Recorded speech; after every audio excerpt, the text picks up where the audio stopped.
Today we're going to be diving into my camera bag and taking a look at the equipment that I've been using for 2024 and 2025. We're going to be talking about everything from gimbals, stabilizers, camera bodies, lenses, audio, lighting, and all the other accessories that have been able to support me through the past 4 years of wedding videography. I've been asked a lot of questions about my camera gear. Obviously what type of gear I use, if it's affordable, and if it's worth for a beginner. I can tell you that this gear is definitely the best bang for your buck.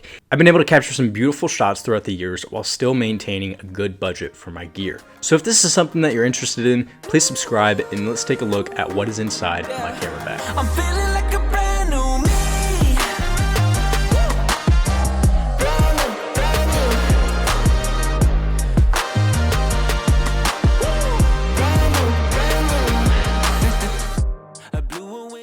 So if you guys don't know me, my name is Aiden Davis. I have been running my own wedding videography company, Aiden Davis Productions, here in Wichita, Kansas, for the past 4 years. On this channel, we talk about everything pretty much within the wedding industry, as well as wedding videography. And I'm just here to talk about everything that is on my mind. Education, talking to you guys about videography, weddings, couples, all sorts of stuff like that. So if you guys are interested in starting a business like this, let's dive into what camera bodies I use for a wedding day. So starting out with my main camera that I use for almost all weddings as an A-cam is the A7 IV. The A7 IV was actually my first Sony Alpha camera that I ever bought. I've used it for about 3 years now. It can shoot an S-Log3 422 10-bit at 4K 60p. This camera, as you can tell, it's quite good for weddings. It does have a crop sensor, so sometimes low light situations can be a bit tricky. But based off of the majority of wedding days that I've been able to capture, they end up looking perfectly fine, and the client loves them. During our wedding days, we usually shoot with a 3-camera setup,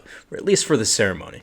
I'm filming with the A7 IV, which is the A-cam that is currently recording right now, this video. And then we have also got a FX30. Now, like I said, these cameras are all probably the best bang for your buck. They're affordable, but they can also produce some pretty phenomenal quality for what they're worth. This is basically just the little brother of the FX3. This is just very affordable gear for a cinema line. We've also got an A7 III here for a C-cam. Usually we'll just set this up as a backup camera, or if we're shooting a ceremony, we'll have it as a C-cam out in the back. We'll always put a 50mm 1.8 lens on the A7 III, and then we've just got these Tamron 28 to 200, 2.8 to 5.6 lenses. These lenses are obviously not prime, but they do the job. They're very affordable. They're probably only like $800 for each of those Tamron lenses. We've got about 2 of them. We've got that other Tamron 28 to 200 on this cam right now. So that's basically our main cameras that we shoot with to capture all of our weddings.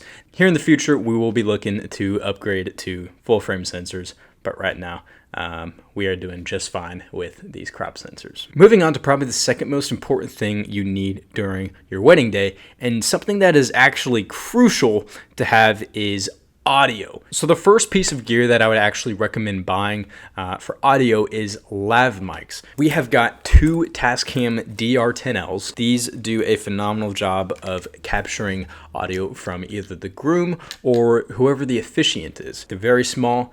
They record up to 15 hours, I believe, and they just do a phenomenal job of capturing audio from either the groom or the officiant, or even the bride. If the bride is comfortable with it, obviously make sure to ask the groom and bride and officiant, whoever you're miking up first, if they are okay with having a lav mic on them. Obviously, feel free to tell them the importance of having a mic on them, as it captures the true essence of their story. Because yeah, we're capturing video, but we use a lot of audio within their films.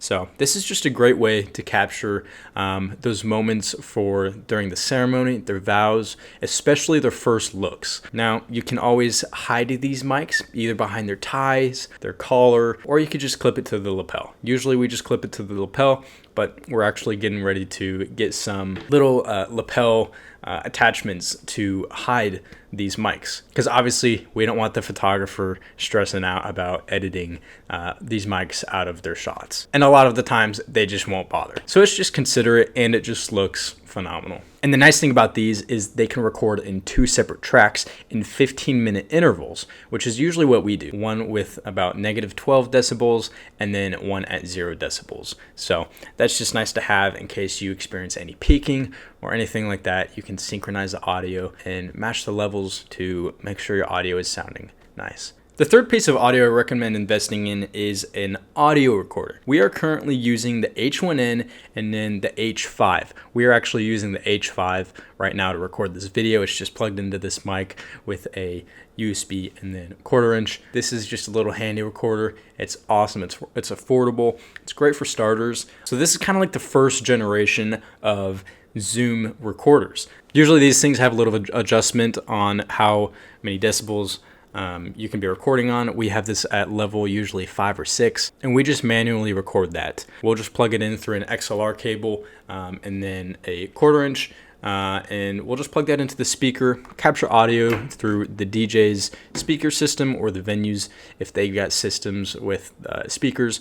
We always ask permission if we can plug that in to capture kind of like a backup source of audio. We'll also be sure to plug in the H5 as well. Just so we have multiple sources of audio, you can never go wrong with that. And then this thing is cool because this is kind of like a small, just another backup source of audio that you can include during a wedding day. This is good for microphones. You can get a mic sleeve, slip that in the mic. As long as the DJ is okay with it, we'll slip this into the microphone, and that way they can just kind of be holding the mic and we'll be capturing the audio from this as well. I had to look up the name of this because it is a ridiculous name. This is the Sony ICD UX570. All right, so we don't really use this too much, but if we think we need another backup source of audio, we'll just slip this into a mic sleeve, or we'll even put it into the pocket of whoever's talking. That's just something nice to have in case one of our backup audios fails on us during the wedding day. We are actually looking to upgrade to the Zoom F3. The Zoom F3 can record in 32-bit float. So that means you won't really get peaking on audio as well as noise. You won't be getting much of that with the F3. The next piece of camera equipment in our camera bag is lighting. So the two lights that we are actually using for today's video is actually right here and then over there. These are the Coma Radiance LED lights. I'm not sure what exactly they're called. They've changed their name about twice now, and they're kind of rare, but they work perfectly fine for wedding days. They come in a pack of 3 as well as light stands. They can come in a whole kit. I purchased mine off of B&H. They work great for receptions, dances. We'll set one on either side just so we can get a good amount of shadows as well as lights. Sometimes we even use it as a backlight for some first dances. We can get some incredible shots, especially if there's like atmospheric mist or smoke, anything like that. These lights work perfect for that. We'll also set them up for speeches if someone's talking, and it just creates a beautiful shot for the bride and groom. Obviously, make sure to check with the photographer first and ask permission if you can set these up, as well as the venue. Sometimes there might be some certain restrictions with lighting. Obviously, you can probably negotiate with them on what kind of style you're going for, and just kind of ask permission if it's okay to set up these lights. Let them know what Kelvin you're at. Usually a lot of the photographers are more than happy with that, and they might prefer it to have just that still light, so they might not even have to use a flash. I will say, if you're using these types of cameras with the crop sensors, lighting is pretty much crucial for these dark type of environments or venues that you might be shooting at. All right, moving on, we are getting to tripods. Tripods, light stands, you kind of need them for the wedding day, unless you're just planning on shooting solo or handheld throughout the entire day. We always have at least 2 tripods with us during our wedding day. That way we can set up a camera in the back of the ceremony as well off to the side. If I've got like a second shooter, usually I'll just have them on the tripod, kind of monitoring everything, making sure everything's looking good. Sometimes they'll pan left and right as people are walking down the aisle. That just makes a great shot for the ceremony. We just use these simple aluminum travel tripods. I know a lot of videographers like to use these heavier duty tripods that work perfectly. They're awesome and they're easy to set up. Usually our gear is pretty lightweight, so travel tripods work just fine for us. And they're very minimal. They don't really get in the way, and they're very small. They work great for travel. We're actually going up to Virginia Beach in June, and that's where we're going to use. We can just put these travel tripods that fit in actually a carry-on bag. That way we can put all of our light stands, tripods, and lights into one bag, and we don't have to risk checking in the bag and losing all of our lights and tripods. Another thing that I almost forgot about is our gimbal. So this is the Ronin SC2. Yeah, this works just as great as all these other ones. The weight capacity might be a little bit lower than these other ones, but this thing works perfectly fine with the A7 IV, with the Tamron 28-200, as well as a cage. So you can put all of that on this and it works just fine. It will last you through the entire wedding day if you're doing like a full day of filming. I think this lasts me probably like an average of 7 to 8 hours, sometimes even 10 if I'm not using it as much. You know, I know a lot of videographers just use gimbals. I personally don't, because I use this as a creative tool as well as my drone. Both my drone and gimbal are used as creative shots. And you don't want to really be putting all this weight on your back because that sucks. I learned that the hard way. So we'll use it for like establishing shots, you know, getting shots of the venue outside. It really just depends on the vibe and what you're looking for. But this is definitely something to have to make your footage look smooth and cinematic. It also just makes you look like an absolute pro. So with our drone, we use the DJI Mini 2. This thing only weighs 149 grams. The DJI Mini 2 can shoot in 4K at 30 frames per second. I believe this thing is only $300 to $400 on the market right now. I might be wrong. Definitely worth the bang for your buck. And then lastly, to wrap up this video, we're going to be talking about accessories. So with these accessories, we'll start out with our BTS camera. Usually I'll have Haley, my second videographer and also amazing girlfriend. She will shoot BTS of me. Sometimes I'll get some BTS of her, just kind of directing the couple and just filming the wedding day. And these BTS shots look amazing. They're awesome.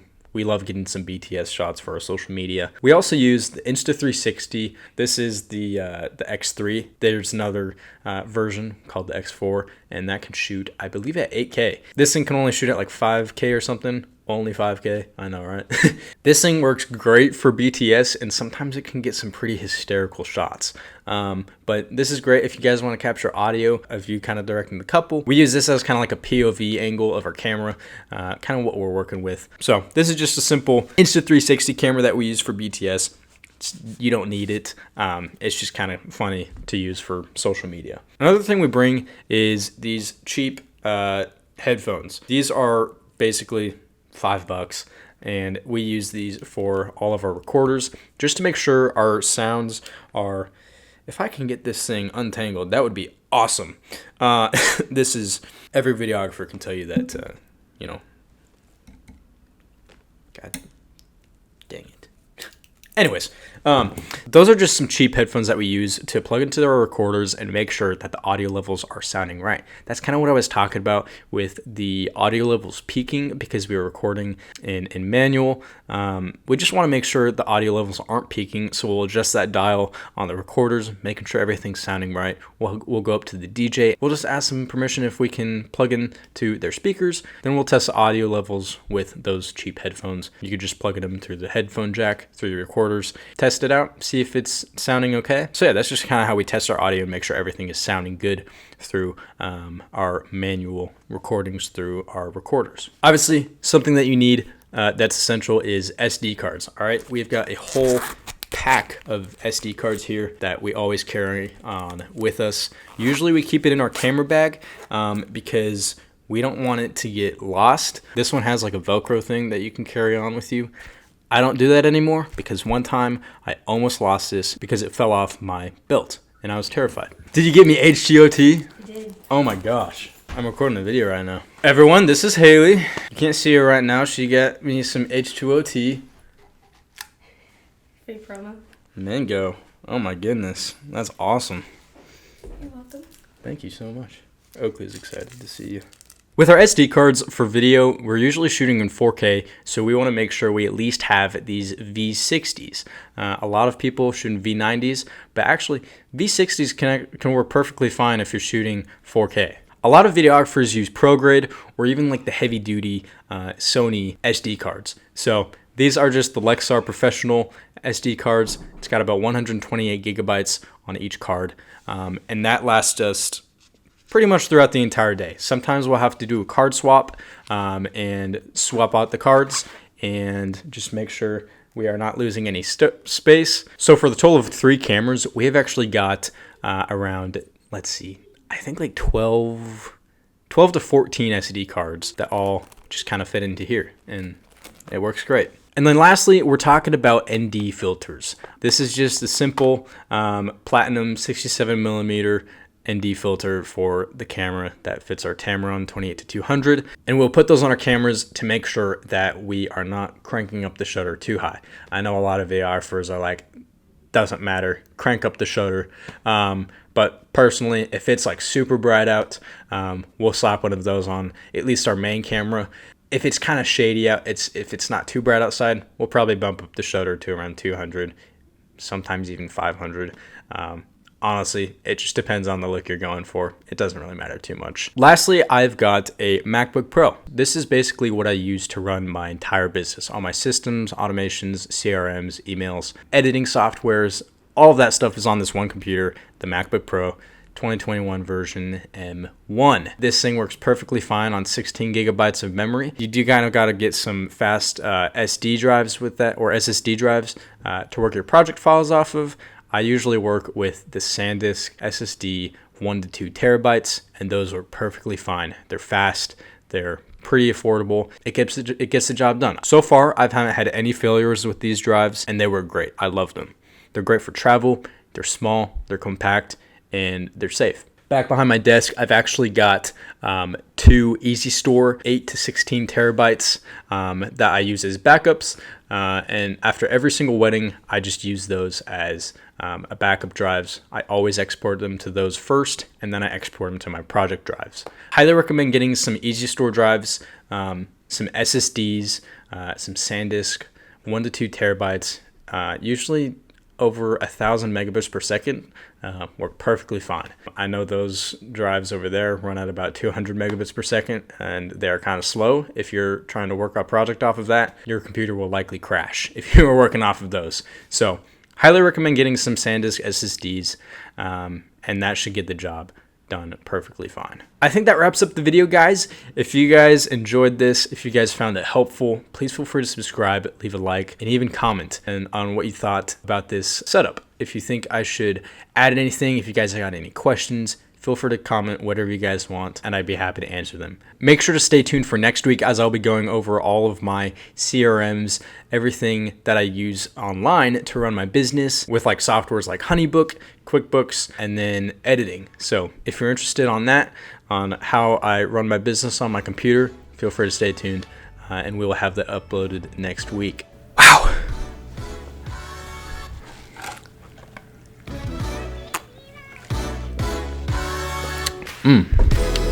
That's good.